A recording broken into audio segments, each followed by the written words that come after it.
जानवर को अल्लाह की बारगाह में पेश करना कुर्बानी कहलाता है। कुर्बानी इसार ये भी है कि हम अपनी चीज़ किसी दूसरे को दे दें। जिस चीज़ की ज़रूरत है उसकी ज़रूरत होते हुए भी अपनी चीज़ किसी को दे देना, ये भी कुर्बानी कहलाता है। ये ज़रूरी नहीं है कि हम सारे ही जानवर अपने घर में ज़बह करें तो ही कुर्बानी होगी। अमीर अहले सुन्नत दामत बरकातुहुल्लाह ने एक बहुत प्यारी तवज्जो दी। कुर्बानी आ गई है, काश हम कुर्बानी करने वाले और कुर्बानी देने वाले बन जाए। जी हाँ, कुर्बानी करना कि एक जानवर लिया, उसको अल्लाह पाक की बारगाह में पेश किया, अल्लाह कबूल फरमाए, और कुर्बानी देना कि वो जो गोश्त है जिनका हिस्सा शरीयत ने इरशाद फरमाया है उन तक उनका हिस्सा पहुंचाना, ये कुर्बानी देना भी कहलाता है। यानी अच्छा अच्छा गोश्त रख लेना और वो गोश्त जो खुद खाना पसंद नहीं करते किसी को दे देना, ये भी कदरे मुनासिब बात नहीं है। अमीर सुन्नत दामत बरकातुहुल्लाह ने क्या ही खूबसूरत बात की। अगर आप मुझे इस बात को करने की इजाज़त दें तो आपके दिल के अंदर ऐसी खुशी दाखिल होगी कि आप कहेंगे यार क्या ऐसा भी हो सकता है।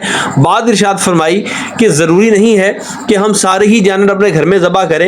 ज़हे नसीब काश ऐसा हो, वो अफराद जो कुर्बानी नहीं कर सकते, जो कुर्बानी करने का शौक़ रखते हैं, ज़ौक़ रखते हैं, मगर उनकी माली इस्ताअत ऐसी नहीं है कि वो कुर्बानी कर सके। अगर हम 10 बकरे लें और वो 10 बकरे अपने उन रिश्तेदारों को दे दें जो खुद कुर्बानी करने के अहल नहीं हैं, उनके पास इतने वसाइल नहीं वो कुर्बानी कर सके बकरा खरीद कर, अगर हम ये बकरा उनको दे दें और उनको कहें कि आप कुर्बानी करें, कुर्बानी वो हमारी तरफ से होगी लेकिन घर में उनकी होगी। मेरे उसने फरमाया उनको सिर्फ बकरा न दें बल्कि उनको चारे के पैसे भी दें, उनको कसाई के भी पैसे दें और उनकी खुशियाँ दोबाला करें।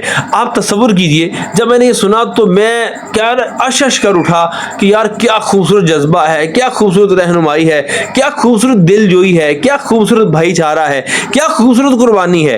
ये कुर्बानी तो आपके ही नाम की होगी मगर उसके घर जिसने कभी अपने घर में बकरा ज़बा नहीं किया, जिसने कभी अपने घर में कुर्बानी नहीं की। आप देखिए 2 सवाब हैं, एक तो आप अपनी कुर्बानी का सवाब हासिल करेंगे, दूसरा आप तसव्वुर तो कीजिए, ज़रा इमेजिनेशन की दुनिया में तो जाइए कि उस शख्स उस घर में क्या खुशी का समा होगा जिसके घर में एक बकरा कुर्बानी के तौर पर ज़बा किया जा रहा हो। मुझे तो पर्सनली तौर पर ये बहुत बड़ी अच्छी लगी और काश अल्लाह हम सबको ये सआदत दे कि हम कुर्बानी करें भी और कुर्बानी दें भी। इस तरह की छोटी छोटी बातों का ख्याल रखकर हम ना सिर्फ अपनी कुर्बानी के कबूल करने के चांस बढ़ा सकते हैं बल्कि इसका सवाब भी यकीनन बढ़ सकता है। तो अगर आपको ये पैगाम अच्छा लगा हो, अमल कर सकते हैं इस नीयत के साथ ताकि हमारी कुर्बानी से एक को नहीं बल्कि बहुतों को फ़ायदा हो। अल्लाह पाक मुझे और आपको अमल करने की तौफीक अता फरमाए।